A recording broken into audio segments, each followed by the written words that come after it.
문재인 정부 때 경제부총리였던 홍남기 전 기획재정부 장관이 국가 채무 비율 전망치를 고의로 축소하고 왜곡했다는 감사원의 감사 결과가 나왔습니다.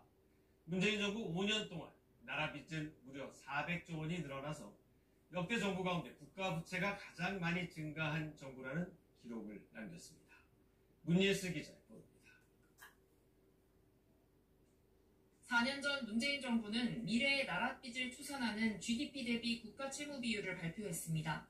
당시 추산된 2060년 국가 채무 비율은 64에서 81%였습니다. 다른 선진국에 비해서는 절대규모 측면에서 굉장히 양호하고 재정 여력이 있다고 평가가 됩니다. 하지만 거듭된 코로나19 추경 등으로 재정 건전성 우려가 커진 상황에서 수치 왜곡 의혹이 일었습니다. 저거를 인위적으로 찌그러뜨려서 2060년에 80%가 나오게끔 만든 거죠. 저걸 장기 재정 전망이라고 어디 가서 내놓겠습니까?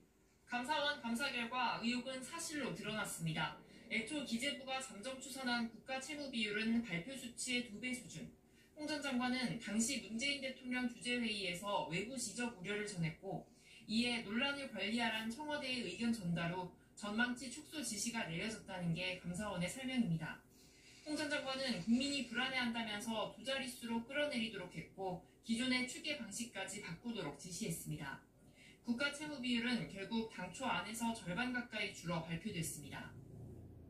정보 알람이 너무 시끄럽다고 해가지고 그걸 꺼버리는 행동에 비유할 수 있을 것 같고요. 그로 인해서 이제 장기 재정 전망의 어떤 객관성이라든가 정부의 신뢰가 훼손됐다라고 평가를 하죠.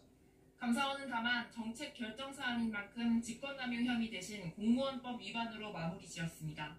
홍 전 장관은 두 자릿수 지시는 없었고 정책 판단의 영역일 뿐이었다고 밝힌 걸로 알려졌습니다. KBS 뉴스 문예슬입니다.